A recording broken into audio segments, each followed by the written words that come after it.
السلام عليكم ورحمة الله وبركاته، واهلا وسهلا بكم بفيديو جديد. ايه رايك يا محمود في الاكل المغربي؟ انا جوعت. انا كام مره سرحت في الايه؟ سرحت في جاي على الباين. انت سالتني وانا سكت، انا ما سكتش ان انا بدور على كلام. لا انت شكلك جاي على في كشري جوه. كشري.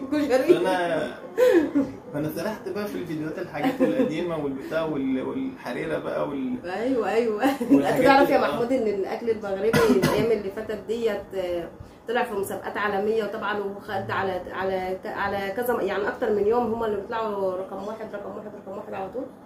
دي حاجه متوقعه جدا جدا، لانهم هم ذلك متميزين في الطهي عامه. اكيد. وبعدين ده مش الطبخ بتاعهم صحي.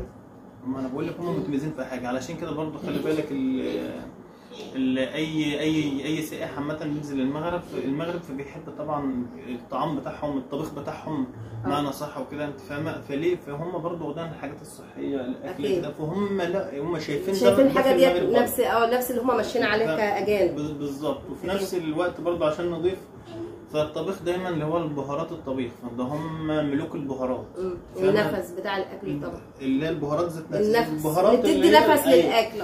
هم ملوك البهارات دي، فطبيعي تحس ان هم مختلفين، لازم ينافسوا ويوصلوا لاعلى مكانه كمان. اكيد. الفيديو بالنسبه لي او حاجه بالنسبه لي يعني ان هم ينافسوا كده، لا حاجه متوقعه 100%، ولازم يعدوا اكتر من كده. اكيد. اكيد يا محمود. طب تيجي نشوف بعض السياح الاجانب طبعا لاول مره بيدوقوا الاكل المغربي يا محمود، وما توقعوش جمال الاكل المغربي. لا مش هتوقعه. ماشي يا عم حوده، يلا يلا بينا يا جماعه نشاهد الفيديو، بس رجاء من حضراتكم لايك على اكل المغربي وتقولي طب خلق كشري جوه، انت تسد النفس. يلا بينا يا جماعه نشاهد الفيديو. Oh my god, this looks amazing. I've gone for the chicken shawarma plat, and look at the size of it, it's massive. So we've got fries one side, loads of meat and chicken, and it's not stingy, look at it. We've got salad, sauces, so much. And then we've got a side of the Moroccan bread. So light and fluffy, look at it. Oh. So I'm just going to grab a bit. We've got some selection of dips in the middle as well. I'm going to put, these two look the best. So I think that's Algerian sauce and like a mint garlic sauce. Just going to go in, grab some meat, put a few chips in there. Why not? And have a bite.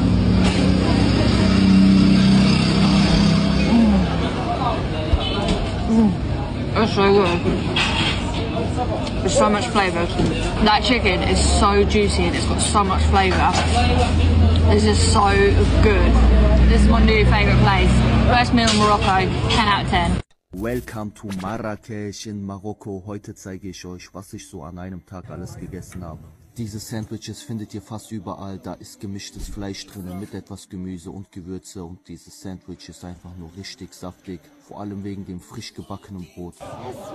Msimmen müsst ihr auch unbedingt ausprobieren, wenn ihr in Marrakesch seid, das schmeckt richtig geil, kostet nur 1 Euro, falls ihr Calvin Klein Original Unterhosen braucht. Ich habe einen Erdbeerstand gesehen, habe mir gedacht, ey, diese Erdbeeren in Marokko muss ich unbedingt mal ausprobieren, die waren richtig fett und groß und mega süß. Diesen palästinensischen Shawarma-Stand soll es angeblich 4-mal geben. Wenn ihr eins davon seht, probiert es unbedingt aus. Es schmeckt überragend crazy. Kostenpunkt 4,50 Euro pro Stück, aber es lohnt sich. Sufyan Sarib ist ein Teppichhändler, bei ihm gibt es auch richtig schöne Dekos für zu Hause. Aber ich war wegen dem beeindruckenden Rooftop dort, wo ich mein Nana-Tee genossen habe.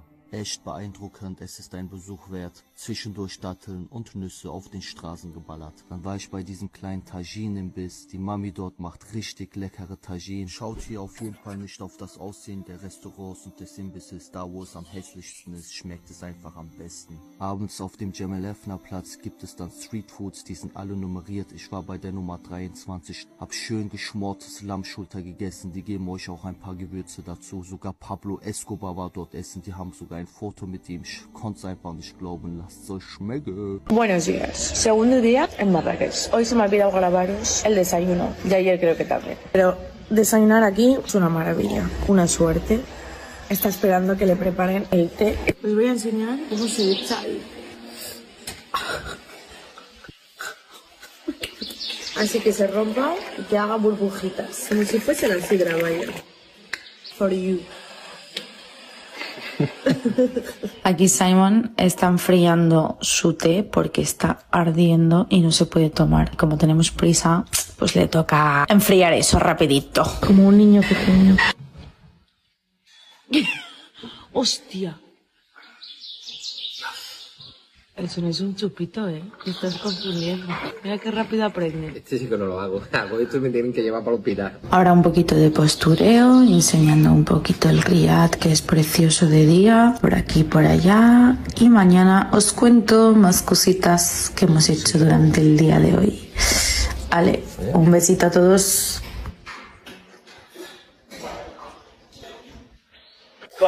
أكلات ما تفوتكش في المغرب.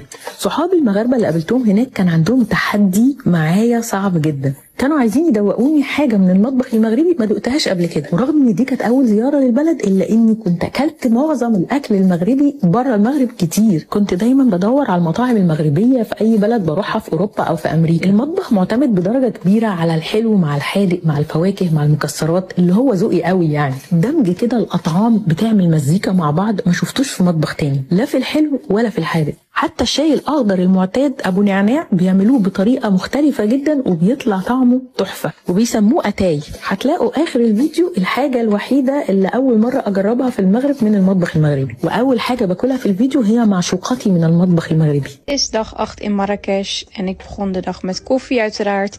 Toen hebben Denise en ik voor haar laatste paar uurtjes naar het zwembad gelegen. Toen heeft ze haar spullen gepakt en heb ik haar uitgezwaaid. Vanaf dat moment bleef ik ook alleen, dus ik ben me gaan klaarmaken om uit eten te gaan. Ik zag er echt uit als je favoriete Marokkaanse tante. Het was mijn eerste avond alleen, dus ik ging ook in mijn eentje uit eten. Ik vond het echt heel erg spannend. Ik ga niet voor jullie liegen.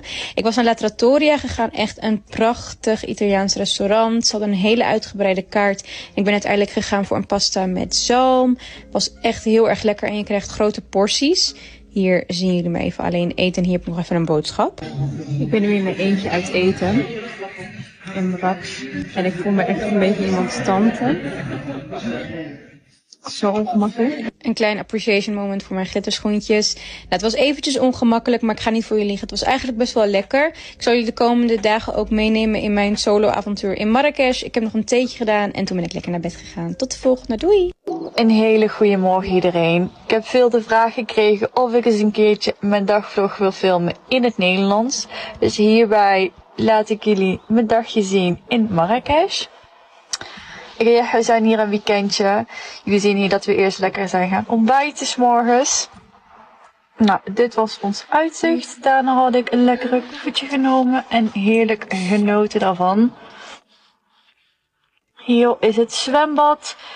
Het was ook heel mooi weer vandaag. Alleen we hebben vandaag nog niet gezwommen. Dat wouden we dus morgen gaan doen. Dit is het hotel een beetje van buiten. Het was super goed weer. Hier zie je mij super blij op het bed springen. Dan hadden we een lekkere cocktailtje gedronken. Just it's virgin. Geen alcohol. En daarna is Yahya even gaan pingpongen. Daarna was het weer tijd om lunch, avondeten. Hier zien jullie we van alles en nog wat op tafel. Nou, hier ging ik Yahya proberen te badmintonnen. Nou, ik heb me doodgelachen met hem. Hier hadden we weer een lekkere cocktail. En hier ging ik me klaarmaken. Want we hadden vanavond gereserveerd bij Buddha Bar. Het is een beetje een Thais restaurant. Dus hier ben ik me weer even aan het klaarmaken. Hier wist ik even niet wat ik met mijn haar moest doen. Krullen of stylen, maar ik heb het toch gewoon laten stylen. Daarna even mijn benen ingesmeerd. En dit was mijn outfit voor vandaag. Hier zie je even op beeld. Nou, dit was de ene van Buddha Bar. Heel erg schattig en van binnen ook super cute. Het was ook heel mooi van binnen. Allemaal die kleine lichtjes. Super romantisch. الشاورما والكشري جوه. الكشري بتاعك ده ريك تسد النفس. ماشي يا عم محمود. بص على ريك. نعم. لا طبعا انا زي ما قلت لك الشاورما والاكل المغربي انت شايفه حتى شفنا الفراوله يا محمود، الفراوله بسم الله ما شاء الله، وهو بياخد الفراوله، يا فراوله شكلها حاجه تفتح النفس كده. احنا الفراوله عندنا لما بنضربها في الخلاط عشان نعملها صلصه للطبيخ زي الطماطم، ما فيش فرق اصلا بينها وبين الطماطم. فعندهم الحاجات بسم الله ما شاء الله جميل، وعندهم الاكل اللي كان بيمتاز برضه اللي هم الاكل صحي. هم بيتكلموا عن السعرات الحراريه وعن الحاجات دي. فعندهم، وبعدين هم متميزين برضه بحاجات تانية. نسمع دايما الحريره يعني انت دايما كله، حتى اي حد بينزل سائح بينزل اول ما بيتكلم بيقول انا عايز اجرب دي. ما هي دي الاكله الوحيده اللي بص يا محمود ان الشعب المغربي كله تقريبا اجمع عليها. اللي هي الاكله الشعبيه رقم واحد. زي عندنا مثلا هنا مثلا فول. ايوه بس دي بالذات كمان بالاخص في رمضان يا محمود. رمضان عندهم بعد بيفطروا بيها بعد الاذان على طول، وبعد كده بيصلوا ويرجعوا تاني بقى ياكلوا الاكل اللي هو اللي متعودين عليه. احنا عندنا في رمضان احنا بنفطر قبل المغرب. نفطر قبل المغرب.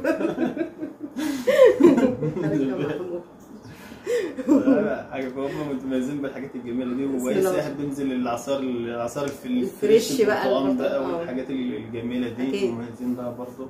وانا قلت لك يعني كفايه سوق البهارات عندهم، فلازم هم يمتازوا بالاكل طبعا. بالاكل ده حاجه طبعا حاجه تحسب لهم يعني. بسم الله ما شاء الله. يا شيخ طبعا. وبكده يا جماعه كنا وصلنا لنهايه الفيديو، ويا رب لو الفيديو عجبكم تدعموا القناه بلايك وباشتراك، والسلام عليكم ورحمه الله وبركاته.